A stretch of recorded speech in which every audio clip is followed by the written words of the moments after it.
السلام عليكم ورحمة الله. بلا مقدمة، بلا تشتركوا في القناة بلا حتى حاجة. هاد النوع ديال الفيديوهات هذا ما كنحملش نديرهم في القناة عندي، ولكن هاد المرة هذه حاولت أنني نهضر في هاد القضية هادي. النظام الأساسي ديال الموظفين ديال وزارة التربية الوطنية، ديال القطاع ديال التربية الوطنية. هاد المرسوم هذا ولا هاد النظام يتكون من 98 مادة فيه 12 باب وثلاثة ديال الفروع. مباشرة ما غاديش نهضر على هادشي اللي كاين في الأول. غادي نمشي مباشرة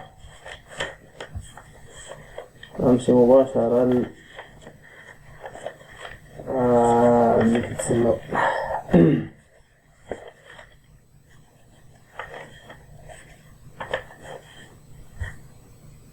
التحفيز المهني، الباب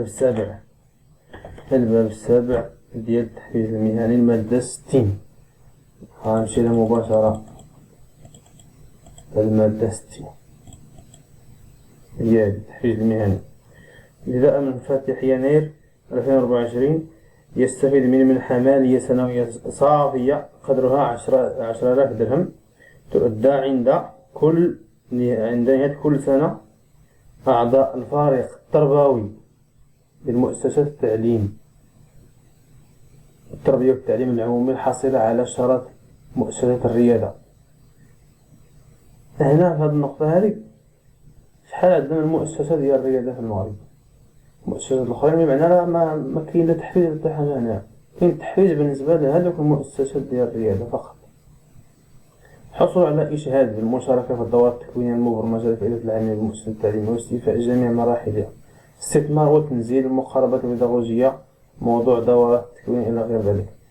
المادة 61 تمنح لأطر التدريس ومدراء مؤسسة التربية والتعليم العمومي جائزة الاستحقاق المهني، وتحدد شروط وكيفية الاستفادة منها بنص تنظيمي.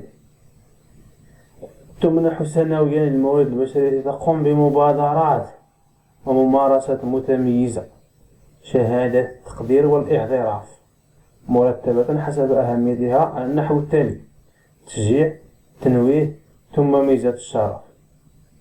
دابا دخل عليكم بالله هو شهادة تحفيز. إلا كانوا على الشواهد راه عندنا 100,000 شهادة. اش غادي تقضي ليا دابا شهادة ديال التشجيع ولا التنويه ولا ميزات الشرف؟ هادشي خاصو يكون من فوق السبعة.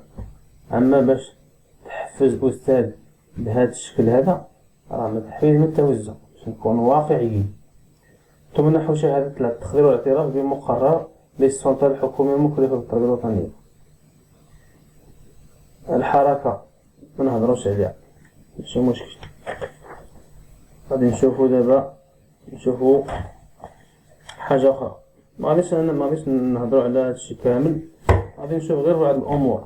ما داكشي الآخر راه بحال داكشي اللي كاين في النظام الأخرين، يعني حتى حاجة ما تبدل. غادي نشوفو هاد الصفحة هادي كاملة. هاد الصفحة شوف شحال ديال العقوبات التأديبية.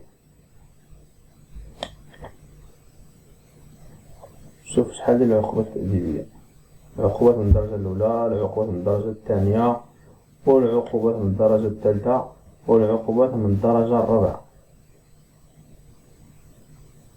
شوف قارنوا ما بين العقوبات وما بين التحفيز وما بين حاجة أخرى غادي نهضروا عليها. اللي غادي تجي مورا هادشي في الباب 10 هي هادي. هنا بالنسبة للمادة 66 هاد الدرجات هادو يعني كاين واحد حاجة مزيانة هنا، بالذات الدرجة الممتازة. ولكن هاد الدرجة الممتازة يعني باش تستافد منها ما غاديش يستافدوا منها الناس الجداد ولا اللي متوسطين مثلا خدمة، يعني ما غاديش يستافدوا منها إلا من بعد واحد المدة طويلة. يعني عاد ممكن يكون عندك الحق أنك تستافد. يعني تا اللي عنده السلم 10 خاصو تيدوز السلم 11 ويتسنى واحد المدة وبعض الأمور وبزاف ديال الحوايج عاد ممكن هو يستافد من الدرجة الممتازة. إذن هذا راه ماشي تحفيز، يعني تحفيز بالنسبة لواحد الفئة اللي هما يعني دوزو واحد المدة طويلة في إشيل 11 هما اللي غادي يستافدو حاليا. أما باش تقول راه غادي يستافد الأستاذ من هاد الدرجة الممتازة هو باقي في السلم 10، إمتى غادي تسناه حتى يوصل؟ يعني شحال خاصو يدير المدة يعني باش يوصل يعني لهاد يستافد من هاد الدرجة الممتازة. بالنسبة للمادة 67 يتم تدقيق وتفصيل المهام المنصوص عليها في هذا المرسوم أو إسناد مهام أخرى للمعنيين بقرار للسلطة الحكومية المكلفة بالتربية الوطنية. هذه المادة ما مفهومش شنو هي يتم تدقيق وتفصيل المهام ديال الأستاذ راه باينة ديال التدريس، ما عندوش شي مهام أخرى، يعني المهام ديال التدريس باينة، اش من تدقيق وتفصيل ديال المهام. بالنسبة للمادة 68 تحدد مدة التدريس الأسبوعية لأطر التدريس بقرار للسلطة الحكومية المكلفة بالتربية الوطنية تؤشر عليه السلطة الحكومية المكلفة بالوظيفة العمومية. بمعنى مدة ديال التدريس بالنسبة للابتدائي 30 ساعة في الأسبوع، الإعدادي ربما 24 ساعة والثانوي التأهيلي 21 ساعة. بمعنى هنا في هذه المادة تحدد مدة التدريس الأسبوعية. شنو هذا الشيء بقى يعني مفتوح فاغ، بمعنى شنو؟ واش غادي يزيدو أكثر من 30 ساعة؟ وزيدون رحنا خدامين كاين ساعات تضامنية يعني كانوا غير تضامنية حتى ولاو ترسموا، وغادي نزيدو علينا ثاني أكثر من 30 ساعة في الأسبوع.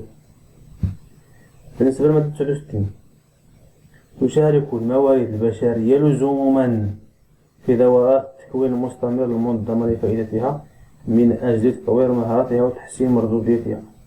هي حنا مع التكوين المستمر، ولكن التكوين المستمر خاص يكون تكوين على حقه وطريقه، ماشي تتعيطوا على أساتذة تتجمعون في قاعات طاولات صغار. مالنا حنا تلاميذ يعني راه أساتذة راه بغيتي دير التكوين المستمر تكون قاعة يعني مجهزة، تكون قاعة خاصة اللي تكون ديال التكوينات، ماشي قاعة ديال القسم تقرا فيها التلاميذ وغادي تجمع أساتذة وتحشرهم تما في القسم طاولة صغيرة تلقى حتى المخشير ديك تمايا ومزير وما مرتاح ما والو. اش من تكوين هذا؟ واش من على الأقل هذا التكوين يكون يعني عنده شروط، يعني تكون أرضية مزيانة اللي تحفظ الكرامة ديال الرجل التعليم. المادة 70 تستفيد الموارد البشرية من رخصتها السنوية المحددة في 22 يوم. بمعنى الناس اللي تيصدعوا علينا روسنا باش ما نقولش شي كلمة أخرى 70 عطار 70 زعتر 70 ما عرفت شنو. أنتم تشوفون المادة 70 الرخصة السنوية اللي عندنا 22 يوم، حنا الوحيدين اللي كنخدمو نهار السبت. هذه باش نسكت الفم ديال واحد الفئة، واحد النوعية ديال البشر اللي لمهم حاضي نهار رجل التعليم ما عندهم ما يدار، حاضي على رجل التعليم شبع عطار شبع زعتر شبع كذا. هما العطار الرخصة السنوية 22 يوم. خلال عطلة نهاية السنة الدراسية التي تحدد بقرار للسلطة الحكومية المكلفة بالتربية الوطنية، ويسمح لأطر التدريس وأطر التحفيز التربوي بالاستفادة من الرخصة السنوية المذكورة لأكثر من 22 يوم عمل خلال عطلة نهاية السنة الدراسية، ما عدا المكلفين منهم بمهام إدارية بمؤسسات التربية والتعليم والتكوين أو بالمصالح المركزية لقطاع التربية الوطنية أو بالأكاديميات الجهوية للتربية والتكوين والمصالح التابعة لها. المادة 71 تستمر الموارد البشرية خلال فترة متابعتها للتكوين بمراكز التكوين التابعة لقطاع التربية الوطنية بأحد الأسلاك أو المسالك المحددة في المادة 40 أعلاه في تقاضي الأجور المطابقة لوضعيتها النظامية. يعني ماشي المادة 73 نمشيو دابا للمادة 73 وهي الخطيرة كاع هادشي. يتم وضع أطر التدريس رهن الإشارة. ما معنى رهن الإشارة؟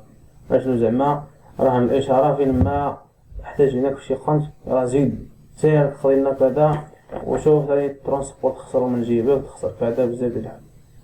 يتم وضع أطر التدريس رهن الإشارة. ما معنى رهن الإشارة؟ يعني هذه راه ما شي حاجة اللي ما يمكنش الإنسان يتقبلها. أو إلحاقهم طبقا لأحكام فصل 140 حصريا للقيام بمهام مماثلة لمهام الإطار الذي ينتمي إليه المعني بالأمر. اللي مفهومة من هذه المادة ربما هو أنك تكون راهن الإشارة. مثلا خدمت في واحد المؤسسة خاصة في الإعدادي والتأهيلي، خدمتها في واحد المؤسسة ما كاملينش عندك مثلا ساعات العمل، لأن غادي يصيفطوك تمشي تقري في واحد الكونت، تمشي تما تكمل سوايعك تما ولا. يعني الصراحة هاد المادة هذه يعني يتم وضع أطر التدريس رهن الإشارة. رهن الإشارة ما غادي نمشيو نشوفو حاجة أخرى اللي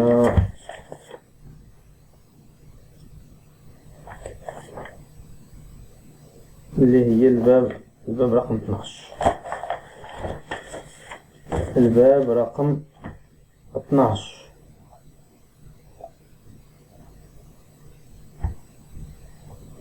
المادة 86 يعني مقتضيات متفرقة.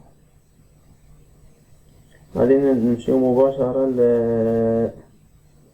مباشرة لهذه المادة 89. تنسخ وتعوض على النحو التالي مقتضيات المادة الثانية من المرسوم المشار إليه عليه كذا. المادة الثانية يحدد مبلغ التعويض التكميلي عن التعليم المنصوص عليه في المادة الأولى أعلى كما يلي. الفئات: الأساتذة المبرزون للتربية الوطنية العاملون بالأقسام التحضيرية هادو عندهم تعويض ديال 4514 درهم في الشهر. هذا التعويض ردوا معايا على بالمزيان. الأساتذة المبرزون للتربية الوطنية العاملون بمؤسسة التعليم الثانوي التأهيلي عندهم 2408 درهم كتعويض. هذا تعويض. ويؤدى التعويض التكميلي عن التعليم عند نهاية كل شهر. غادي ننتقلوا للمادة 90. المادة 90 تنسخ وتعوض عن النحو التالي مقتضيات المادة الثانية. هي المادة الثانية يحدد المقدار السنوي للتعويض التكميلي عن التفتيش المنصوص عليه في المادة الأولى أعلاه كما يلي. بالنسبة لأطر هيئة التفتيش والتأثير والمراقبة والتقييم، بالنسبة للناس اللي في الدرجة الأولى عندهم تعويض تكميلي ديال 38843 درهم سنويا سنة. وبالنسبة للناس اللي في الدرجة الممتازة 54168 درهم تعويض سنوي. ويؤدى التعويض التكميلي عن التفتيش عند نهاية كل شهر، ماشي تيتسناو حتى لنهاية السنة عاد تيشدو التعويض كامل. يعني هاد التعويض كيتقسم على يعني 12 باش كل شهر كل نهاية ديال الشهر يعني تيدوز لهم هاد التعويض التكميلي. بالنسبة للمادة 91 تنسخ وتعوض عن النحو التالي مقتضيات المادة الثانية. المادة الثانية اش تقول؟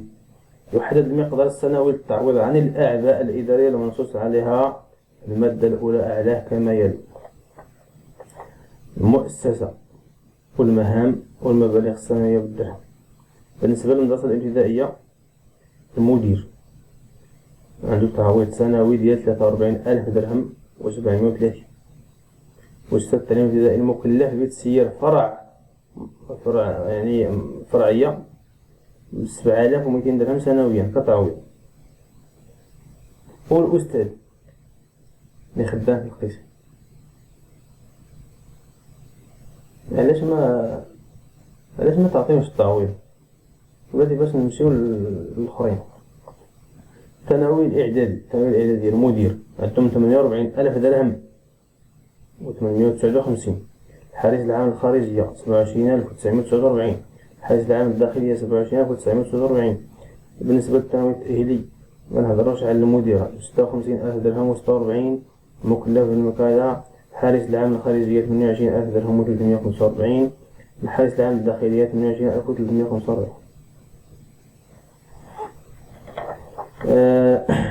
المادة 93. المادة 93 تنسخ وتعوض على النحو التالي: يحدد المقدار السنوي للتعويض التكميلي المنصوص عليه في المادة أعلاه كما يلي. بالنسبة للمستشار في التوجيه التربوي، مستشار في التخطيط التربوي وممول عنده تعويض سنوي قدره 13,350 درهم. مختص الاقتصاد والإدارة 11,360 درهم. مساعد تربوي 2,040 درهم. يعني قاع هاد الفئات هادو كلهم عندهم تعويض إلا الأستاذ اللي خدام في القسم. علاش هاد التمييز هذا؟ علاش؟ على العلم أن يعني الأستاذ راه التمرة اللي كيضرب راه ما يعلم بها غير هو والله والتلاميذ. أما باش تقصي الأستاذ من التعويض وتحوضوا كاع الفئات الآخرين فهذا يعني أمر مجحف. أنا بعد من عندي لن أسامح كل مسؤول يعني كيتعامل مع رجل التعليم بهذا التعامل هذا.